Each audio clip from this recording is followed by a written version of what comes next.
Hello，大家好，我係理想家嘅主持人 Talon。咁今期嘅最主要內容咧，係同大家分享一下中山西區三大神盤嘅一個優劣勢。咁同埋咧，呢三個樓盤攞嚟作翻一個綜合對比咧，對於我哋考慮翻嚟退休度假自住嘅香港街坊嚟講，邊個樓盤會更加適合你哋？咁同時咧，有關注香港 channel 嘅街坊朋友，肯定知道呢三個樓盤就係我近期拍嘅中山西區中旅彩虹，仲有我哋嘅幸福匯，包括我哋嘅華潤人行公園四季1期、2期嘅。咁 OK，咁首先我哋睇翻我哋一個開發商背景嘅一個對比。咁我哋睇翻中旅彩虹啦，係由香港麗豐控股開發嘅。喺香港嘅話咧，係有一定嘅品牌知名度啦。咁所以對於香港街坊嚟講咧，你哋一個生活需求咧，同埋你哋嘅一個喜好嘅話咧，係相對嚟講比較了解嘅。OK，咁我哋再睇翻我哋嘅幸福匯。幸福匯咧係由中山潤達實業有限公司開發，喺中山本地咧一直係有比較好嘅一個口碑嘅。咁包括我哋依家幸福匯咧係賣緊我哋4期嘅產品，早期嘅話1期、2期、3期已經係賣晒啦，而且1、2、3期咧都係多數係中山本地人買嘅，基本上佢哋對我哋幸福匯早期嘅產品亦都係比較認可，基本上已經達到咗即係出一期追一期嘅一個狂熱程度噶啦，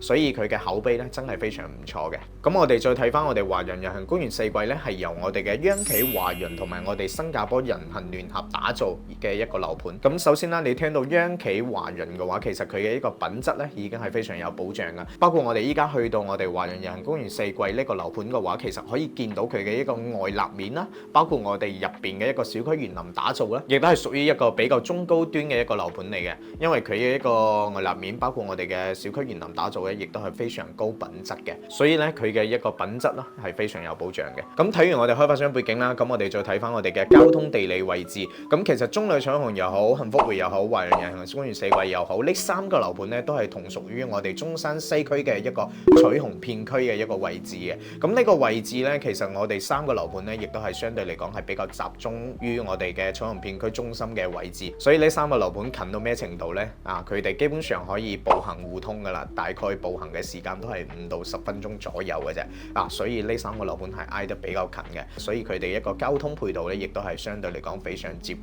嘅。咁唯一唔同咧，就係我哋嘅中旅彩虹咧，佢哋樓下咧就有我哋嘅香港直通巴士站點，係可以直接坐車翻到我哋嘅香港太子、荃灣等地嘅。同時咧，我哋呢三個樓盤亦都係非常靠近我哋嘅中山北站啦，同埋我哋咧周邊有我哋嘅翠景道啦、北愛環啦，仲有我哋嘅105角道嘅。所以我哋呢三個樓盤咧喺我哋西區中旅彩虹片區呢個位置出發，去到我哋中山市區組團嘅東區、南區、石岐都好，其實揸車嘅話咧都係8到10分鐘左右一個車程所以呢個地理位置咧係相對嚟講係非常唔錯嘅，同埋咧幾個樓盤對比落嚟咧，亦都係平分秋色。OK， 咁我哋睇翻我哋嘅生活配套啦。咁中旅彩虹嘅話咧，佢嘅一個生活配套啦，唔使講係非常成熟嘅，因為佢樓下自帶咗我哋嘅彩虹匯嘅一個雙子嘜啦，包括我哋嘅5月花電影城等商業配套啦。包括你現時見到我哋屋苑樓下嘅話咧，商業配套入邊已經係進駐咗一啲比較知名嘅品牌嘅一啲餐飲店啊，好似我哋嘅大家樂啦、KFC 啦、麥當勞啦，其實已經係進駐咗我哋嘅一個中旅彩虹樓下。咁同埋咧，我哋三個樓盤咧周邊亦都有我哋嘅一個麥德龍啦、迪卡龍啦等大型商超嘅。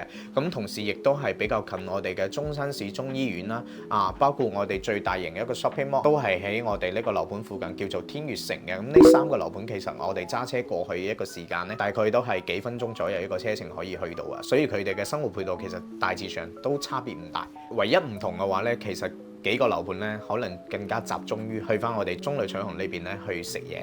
所以呢個中旅彩虹咧，佢嘅一個商業配套優勢咧會更加明顯少少。OK， 咁我哋睇翻我哋嘅一個小區環境。咁小區環境嘅話咧，我哋中旅彩虹咧，佢係一個圍合式嘅一個佈局啦。咁樓間距咧係比較闊嘅，而且咧係有2.5萬方嘅一個公園式闊景園林，仲有3大主題泳池、英式草地滾球場等等嘅一啲我哋嘅一個小區配套嘅。咁同埋咧，我哋中旅彩虹咧仲有翻我哋嘅一個會所啦，所以佢嘅一個小區環境咧係非常好嘅。咁我哋再睇翻我哋嘅幸福匯啦，幸福匯咧佢嘅優勢咧就係佢嘅容積率咧係非常低，而且係一個圍合式嘅佈局，所以佢嘅樓間距咧亦都係非常闊嘅。咁同埋咧，我哋見到幸福匯咧總共只有5棟樓所以容積率低咧係好正常嘅。OK， 咁同埋咧佢嘅一個園林景觀咧，亦都係非常唔錯啊。咁我哋再睇翻我哋嘅華人人行公園四季，公園四季嘅話咧係分一期、二期嘅。咁一期嘅話咧係會一字形嘅一個板樓啦，二期嘅話咧係塔樓嘅。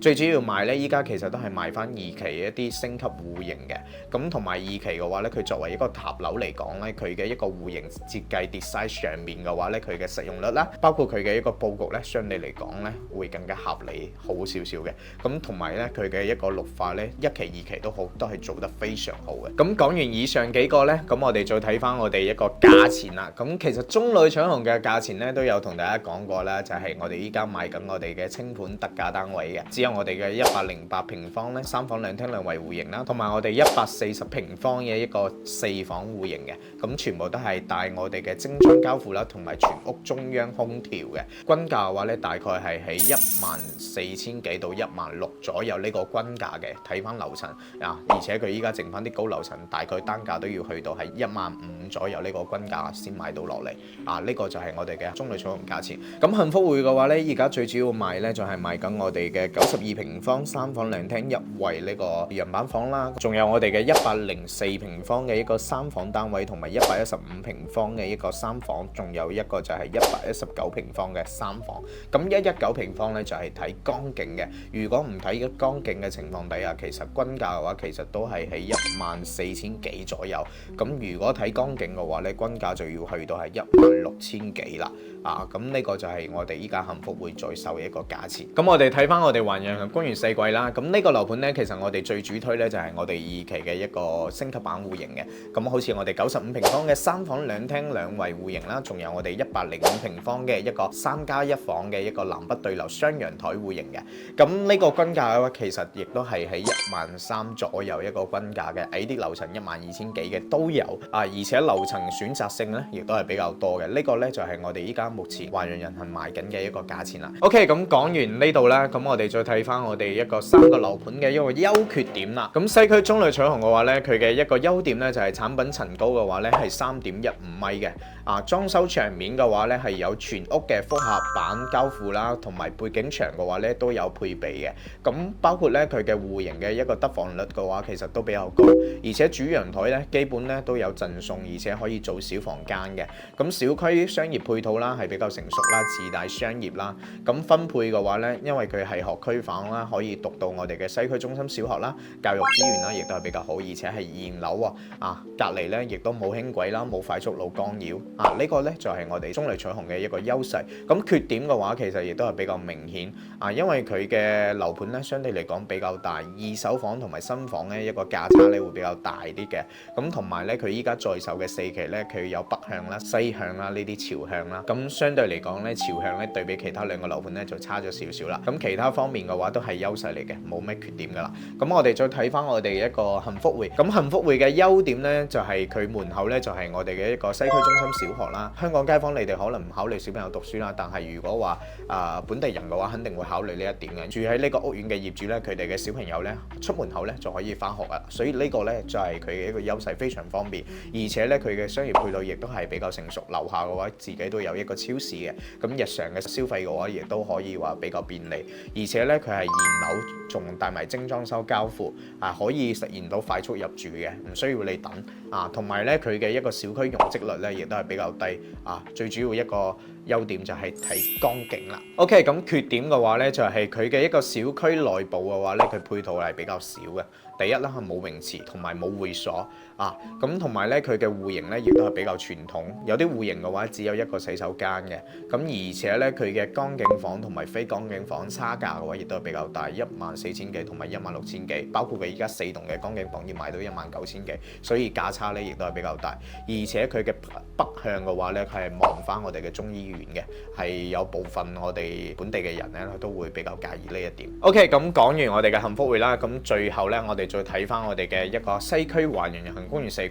咁優點咧好明顯，華人品牌品質肯定有保障。咁同埋佢小區園林咧係一個新加坡風格嘅，你入到去見到咧同埋其他一個小區園林咧係完全唔同啊，睇起身係高端大氣好多嘅。咁同埋咧佢1期咧已經係交付晒，目前咧就剩翻20零套嘅一啲貨尾，所以一期交付咗之後，佢嘅口碑咧亦都係非常唔錯嘅。而且咧每棟樓樓下嘅話咧有唔同嘅主題架空層，同埋我哋嘅健身房啦、兒童樂園等等嘅一啲飯會所嘅。咁仲有咧佢嘅一個交付標準亦都係比較高嘅，戶型嘅實用率咧亦都係比較高嘅。而且咧佢95平方嘅一個戶型咧有5.3米長嘅一個陽台喎，115平方咧戶型咧係可以做到南北對流4房喎，呢個係非常難得嘅。而且隔周邊嘅教育啦、商業啦、休閒娛樂等配套咧，亦都可以講話好完善。咁缺點嘅話咧，就係佢北面嘅話咧係北外環同埋深茂高鐵，咁部分嘅樓宇嘅話咧，佢係有噪音影響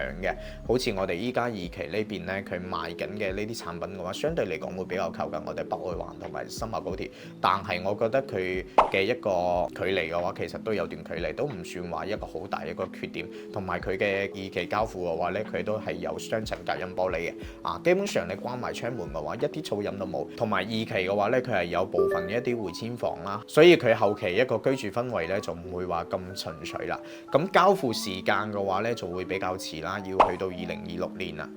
所以嘅話咧，呢個就係我哋嘅一個公園四季一個缺點大家都可以斟酌一下。咁綜合嚟睇嘅話咧，如果你哋係注重開發商背景同埋我哋嘅一個居住氛圍嘅話，其實中旅彩虹咧係一個好唔錯嘅選擇嚟嘅。同埋如果你注重佢一個高交標、高質量嘅話，中旅彩虹咧係完全可以達到你嘅一個交付質量嘅一個要求嘅。所以咧，中旅彩虹咧係一個好唔錯嘅選擇。如果你哋係追求低容積率咧，同埋睇江景睇我哋嘅江邊公園景觀嘅話咧，其實幸福匯咧可以作為優選因為只有幸福匯呢個樓盤咧，佢係睇江景嘅，其他嘅話咧，其實佢哋一個生活配套各方面咧，其實大致上咧仲冇咩區別最大嘅優勢咧就係幸福匯係可以睇到江景，係其他樓盤實現唔到嘅，同埋佢嘅一個交付質量咧，同埋小區園林咧，其實啱先都講到都係 OK 嘅，都係非常唔錯嘅。咁我哋再睇翻啦，咁如果你係對我哋小區綠化品質同埋考慮性價比高，而且咧戶型更加實用嘅話咧，其實我哋嘅華人夜行公園四季就可以達到呢啲條件啦。咁其實呢3個樓盤對比落嚟咧，我更加傾向於華人夜行公園四季嘅，因為佢可以攞最少嘅錢買到一個最實用嘅產品，同埋咧佢嘅一個交通配套咧，同埋其他2個樓盤咧真係平分秋色嘅，冇咩話相差比較大嘅地方。OK， 以上咧就係我影片嘅主要內容啦。咁今期嘅分享咧就到呢度啦。如果對於你哋係有幫助嘅情況底下咧，可以點個 like 啦，或 share 出去分享俾更加多嘅一啲街坊朋友嘅，亦都感謝大家嘅支持啦。咁如果話有其他方面係想了解嘅情況底下咧，亦都係可以喺我評論區，可以喺我影片下方咧去留言嘅，咁我都會抽第一時間出嚟去回覆翻你哋。OK，咁今期就分享到呢度，下期我哋再見，拜拜。